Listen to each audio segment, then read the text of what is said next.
Good morning, one and all. My name is Andur Gaurav from AC Department, Vignan Snirla. Here we will discuss the Laplace transforms topic. Now, coming to the introduction to the Laplace transforms. Basically, every systems can be represented in terms, that is, the linear LTI systems will be represented by the differential equations.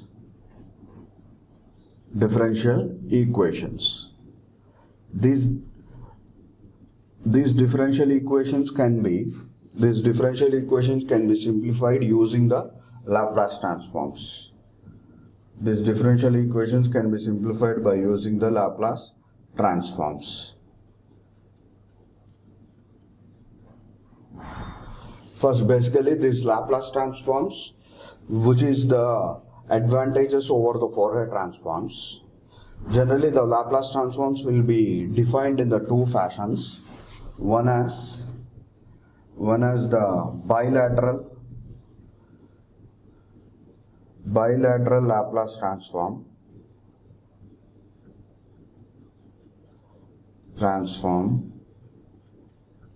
and the second one is the unilateral Laplace transform.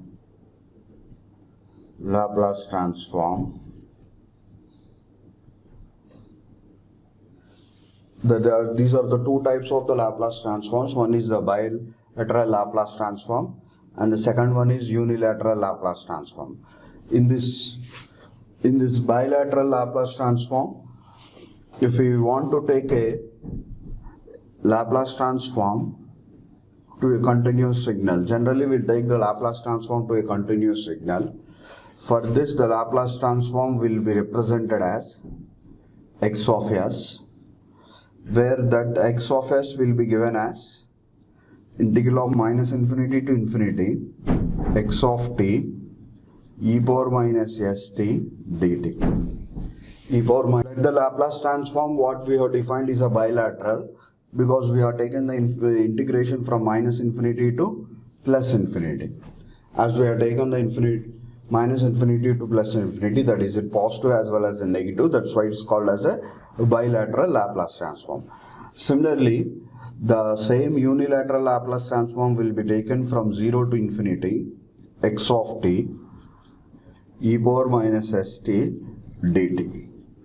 This was called as our unilateral Laplace transform, where the integration will be taken only from the 0 to infinity. Coming to this particular one, which leads to this bilateral Laplace transform, where the Laplace transform, the s variable will be represented as sigma plus j omega, and every value of s will be plotted in our s plane, with the sigma and j omega. Sigma is on the x-axis and j omega will be on the y-axis. If we take one particular value, for example, sigma is equal to sigma 1, it will be divided into the two halves, as sigma is greater than sigma 1 and the sigma base will be less than sigma 1. According to the sigma position, it will be divided into, the entire spectrum will be divided into the two parts like this. And every value of s will be plotted in this particular plane, in this particular s plane. And coming to the concept of the region of convergence,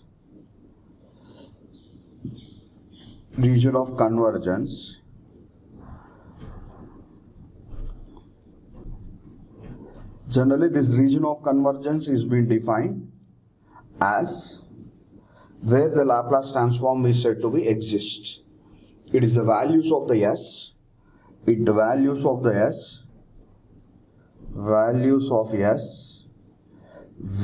Laplace transform exists.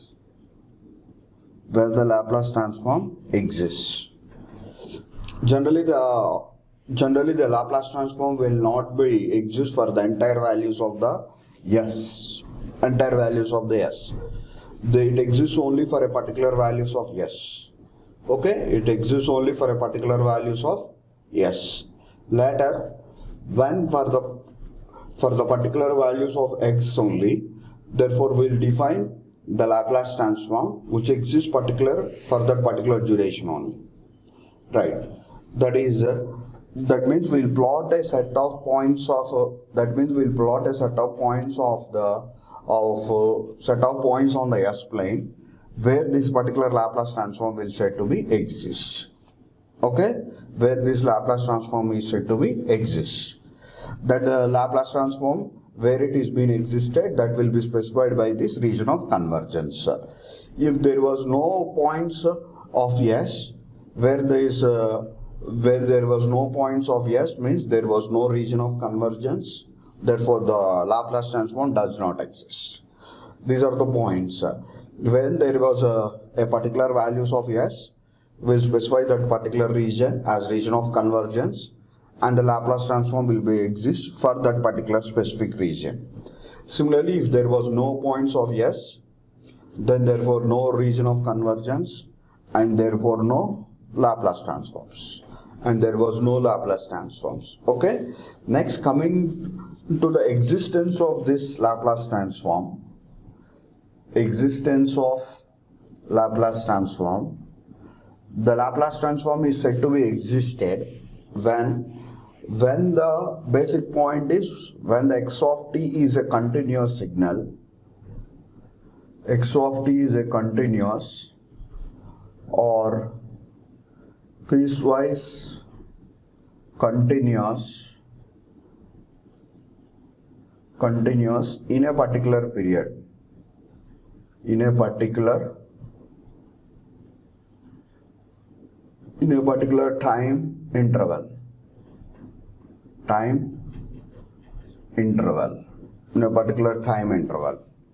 in a particular time interval it is been continuous. That x of t is continuous or the piecewise continuous in a particular time interval, then that is the existence of the Laplace transform. Second point is it must the x of t and e power minus sigma t should be absolutely integrable,